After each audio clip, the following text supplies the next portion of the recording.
Welcome to the Reset Room. This is your space to reflect, reset, and realign. I'm SO, and today we're kicking off a brand new series on boundaries and respect with a powerful episode that speaks straight to your heart. Boundaries 101, coaching yourself through guilt. This is the Reset Room.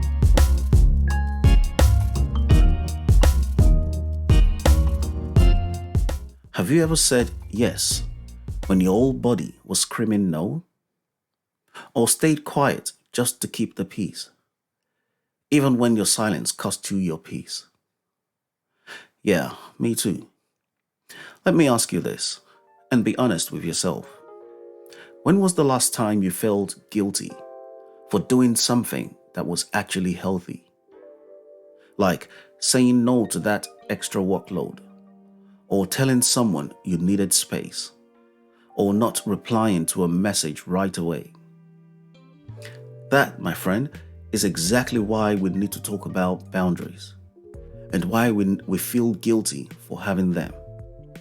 Stick with me, because in this episode, I'm going to walk you through what boundaries really are, what respect actually looks like, and how to coach yourself through the guilt that comes up when you start to choose you. But let's lay the foundation first. What are boundaries? Boundaries are the invisible lines that define what's okay and what's not okay for you. These are the limits you set to protect your energy, your emotions, your time, and your values. Think of them like a fence, not a wall. A boundary doesn't shut people out. It lets the right people in and keeps you safe from what drains or disrespects you. Now let's talk about respect. Respect isn't just about being polite or saying the right things. It's about recognizing the humanity in someone else and honoring it.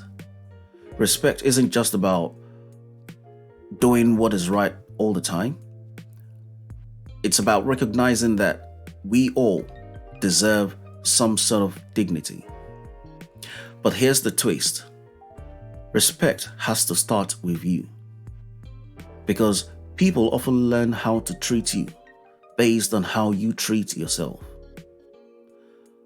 But, and this is really important, that doesn't mean you are to blame when someone crosses the line.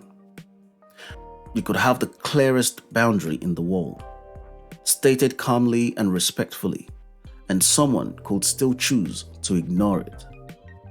And in that moment, the problem isn't your boundary. The problem is their choice. So let me say this gently but firmly.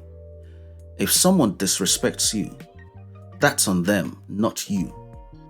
Your job isn't to prevent their bad behavior. Your job is to notice it, honor what it costs you, and decide how you want to respond next. So yes, boundaries start with self-respect, but they also require discernment. Who actually respects you back? Because you can't always control how people behave, but you can always choose how close they get. Now, let's go deeper, because this is where most of us get stuck. Why do boundaries bring guilt?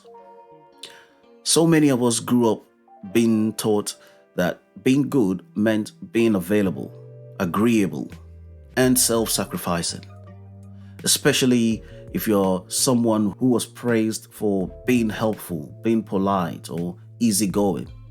You may have learned over the years or early on that saying yes equals love and saying no equals rejection.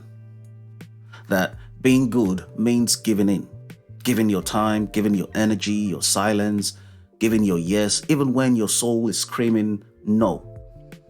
So when you start saying no, or even pausing to consider your own needs, it can feel like you're betraying the very identity you were conditioned to uphold. When you start to set boundaries as adults, it can feel like we are being selfish. So that guilt you feel, that stomach turning ache after you say, sorry, I won't be able to do that. It's not because you're doing something wrong. It's because you're doing something new.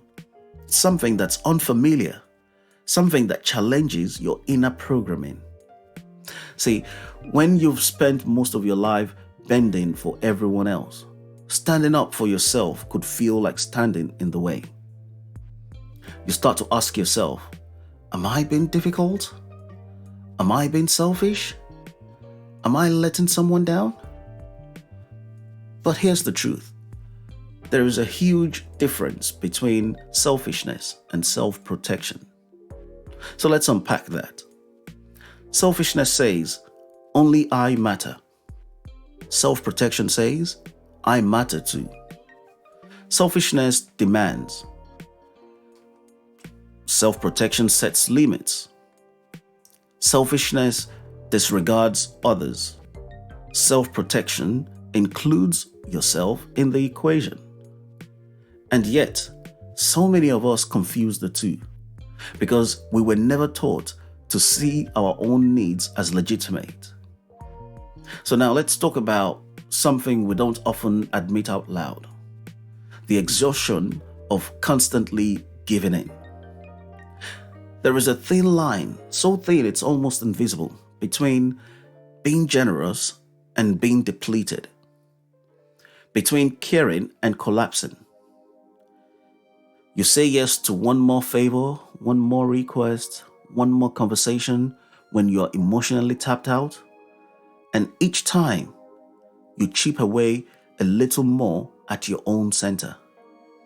It's like emotional erosion until one day you're not sure where you are or where you end up, and everyone else begins.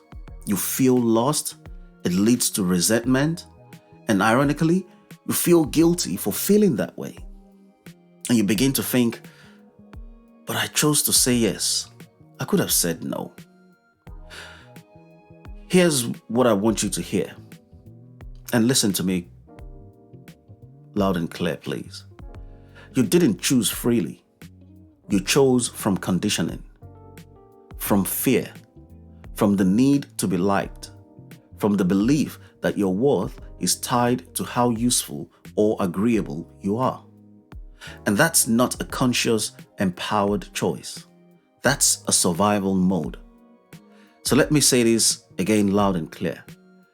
You are allowed to protect your peace. You are allowed to choose rest over rescue. You're definitely allowed to choose yourself, not because you don't care about others, but because you've spent too long forgetting to care for you. And the guilt? It's just the echo of an outdated belief system, trust me.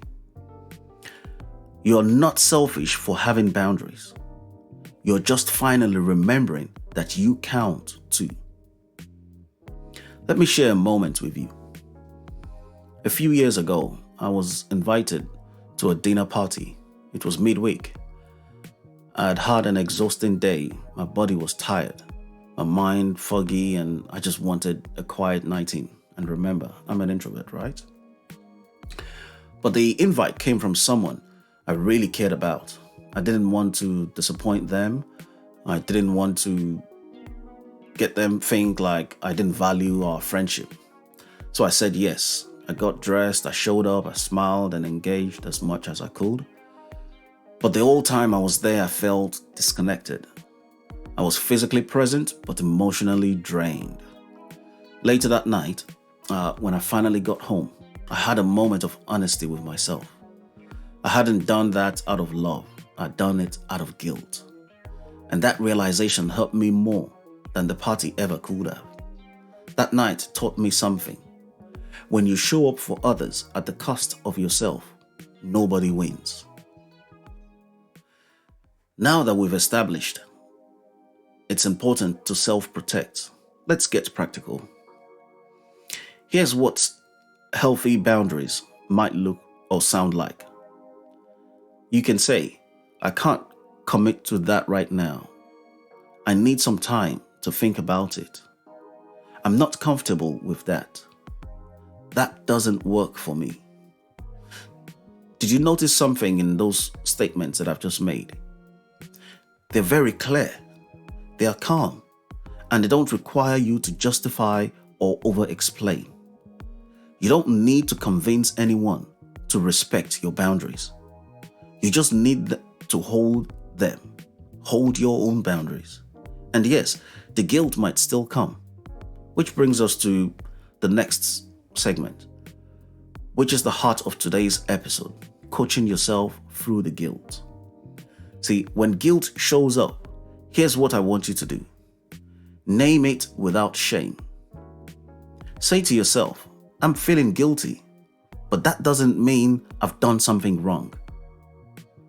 Check the evidence. Ask, is this guilt based on a boundary violation or a people-pleasing reflex?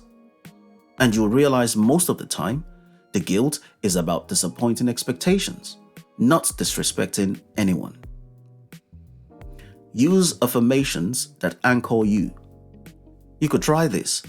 It's safe for me to protect my energy. I can disappoint others and still be a good person.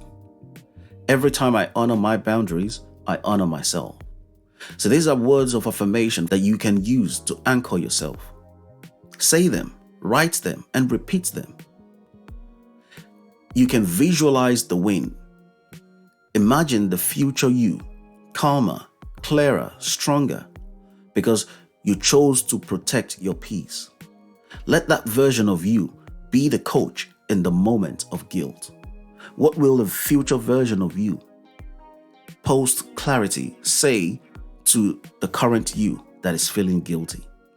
And let that be your coach in the moment. So I'll leave you with this. You're not here to shrink to fit someone else's comfort zone. You're not here to abandon yourself to be accepted. You're here to thrive. And thriving requires boundaries.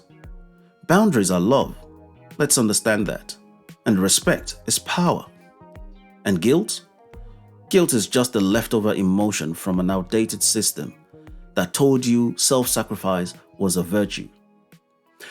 Now, I'm not saying that there's no room for self-sacrifice. Self-sacrifice has its place, especially when love or crisis calls for it. But when it becomes a lifestyle instead of a choice, it stops being noble and starts being harmful. It's no longer generosity, it's self-neglect. So let's rewrite that story together. Okay, thank you for joining me in the Reset Room today. If this episode resonated with you, I'll be grateful if you can like the video, subscribe, and hit the bell icon for more soulful insights from the Reset Room. Also, please share this video with someone you'd like to save from self-depletion. In the next episode, we will be diving into types of boundaries: emotional, physical, time, and energy boundaries. But until then, protect your peace, reset your mind, and remember, you are your first home. This is the Reset Room, and I'm glad you're here. See you on the next one.